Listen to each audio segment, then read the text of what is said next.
Hello everyone, same token here. Okay, I'll start by conceding that this video has quite the sweeping title, but bear with me, because if you've been following Halo at all, you'll be aware that certain popular aspects of the series will be missing at launch. So today, I'll be summarizing my thoughts on what's going on and what it means for Infinite's future.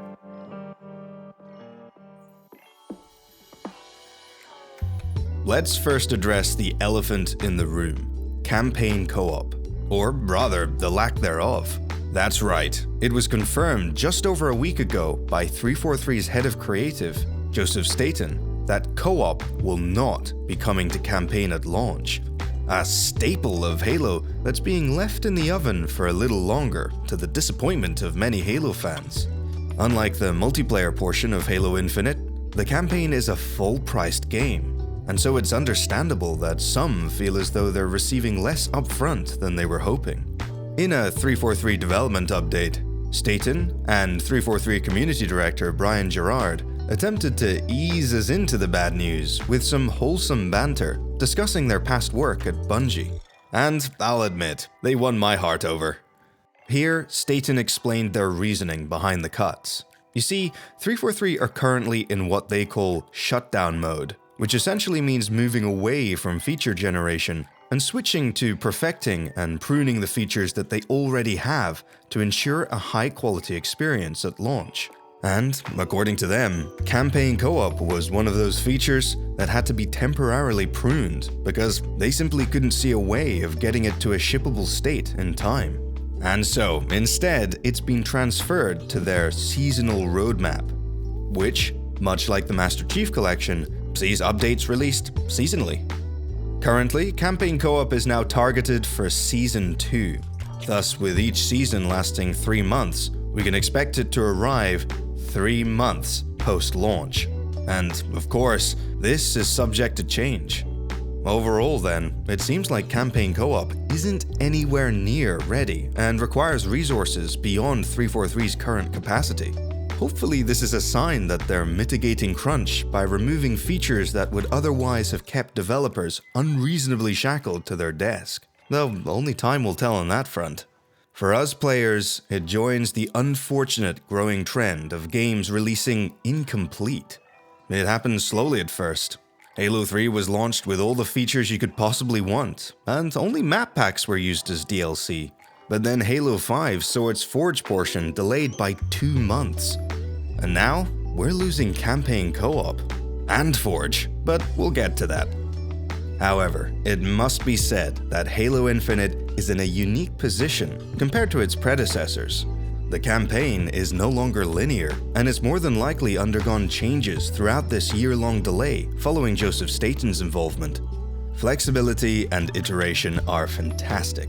But any alterations since last year may have complicated co-op's implementation, not leaving them with enough time to put out all the extra fires. Staten even mentioned that, although they could delay the entire game even longer, to put it bluntly, they were done with delays. They have already produced something they're proud of enough to ship. And all the bits that need a little more work have been trimmed out, which unfortunately also includes Forge.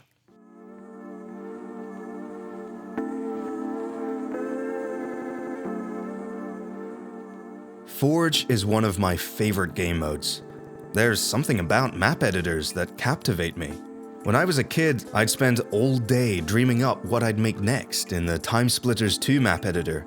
And when friends would come over, we'd stay up all night planning and designing these goofy, unplayable maps. Later, the introduction of Forge in Halo 3 was an amazing surprise. Yes, it was more of an object layout editor than a map editor, but the ability to edit simultaneously alongside friends, for me, ensured it was a head and shoulders above the competition. Plus, it was Halo. Every Forge since then has introduced new features: snapping, grids, larger objects, and Forge World, progressing it from that humble layout editor to what we received with Halo 5, an intricate map builder. Halo Infinite seeks to take Forge even further, most likely introducing bots and maybe offering a terrain editor? At this stage, it's hard to say exactly how far they're taking it, but Staten emphasized that the new Forge is really advanced, giving players the ability to craft innovative experiences. But that also means it's likely reaching a level of intricacy seldom seen in console game map editors. For 343, it's been a case of wrangling those technical complexities into something that works smoothly.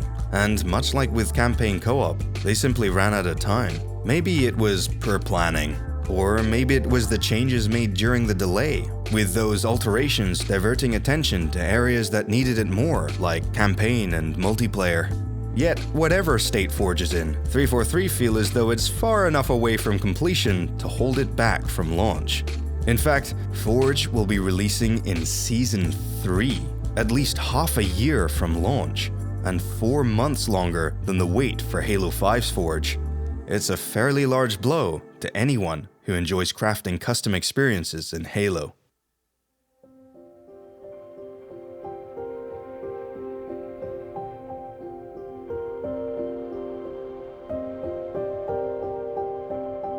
As Halo Infinite follows the game-as-a-service model, delaying 2 specific features was likely the obvious decision from 343's perspective, as they could simply release them whenever they're ready, without more costly delays to the whole package.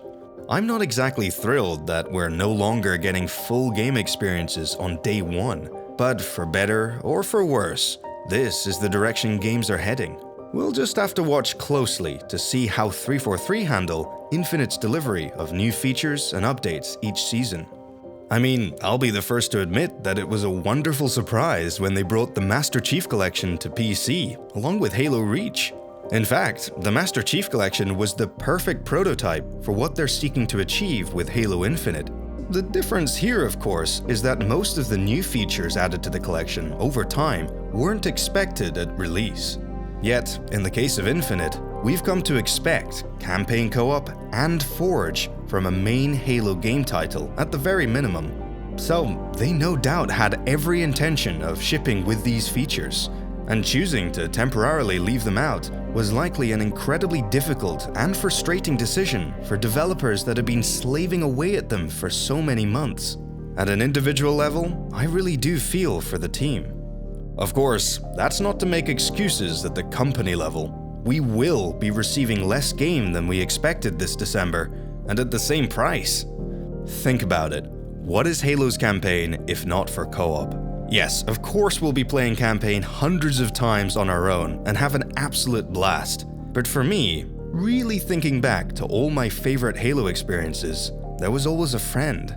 From trying to find that Easter egg at the end of Halo 3 with my mate from school, to introducing my girlfriend, who is now my wife, to Halo for the first time. To not have this straight away will make the launch feel somewhat incomplete. It'll just be me and the Master Chief. And I can't wait, but there's no room for friends, at least not to begin with.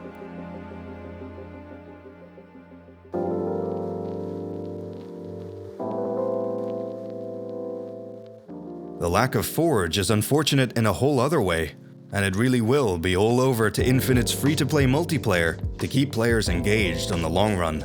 This is because Halo 5 had probably already lost some of its traction by the time Forge was released, which is a huge shame as there's likely some players who missed out on it completely. But this time around, players will have to stick in for far longer to wait for Forge, and I'm really hoping they do. Personally, I think custom games are the bread and butter of Halo's social gameplay. Countless hours of entertainment can be had from player-generated content. But for now, it's just a case of waiting until these amazing tools are placed in the hands of the masses, so people like me can create something dumb, and others can craft entirely new experiences that are even more fun than the official game modes. On the bright side, at least co-op and Forge will have the benefit of extra flighting, a model that seems to be working incredibly well so far. That means when they do release, we can hopefully expect something special and tightly controlled. Now, their absence certainly won't stop me from enjoying everything else Infinite's launch has to offer, which fortunately includes split-screen matchmaking on console. Of course, this won't be included on PC at launch, which will certainly frustrate a small subset of fans, but with any luck, they'll add that later down the road.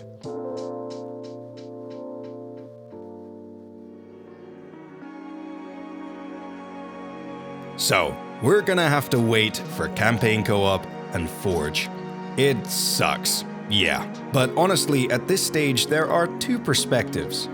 In one, we're paying full price for a game lacking a feature that we expect. Or in another, we're paying full price for a full and completely fresh Halo campaign experience, which will be made even better with the release of Co-op and Forge, which will arrive more stable than ever. If the latter doesn't turn out to be true, then of course I will eat my words. But as it stands, I think it's looking like a phenomenal experience, and I'm feeling confident, if a little disappointed. But either way, please let me know how you feel about the delays of Forge and Co-op in the comments.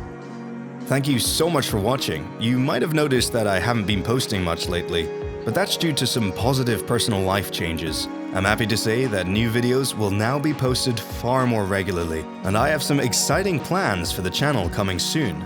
So I'd like to give a huge thanks for your continued support, as none of this would be possible without you. If you enjoyed this video, please leave a like and subscribe and hit the bell icon for more. Stay safe out there, and I'll catch you next time.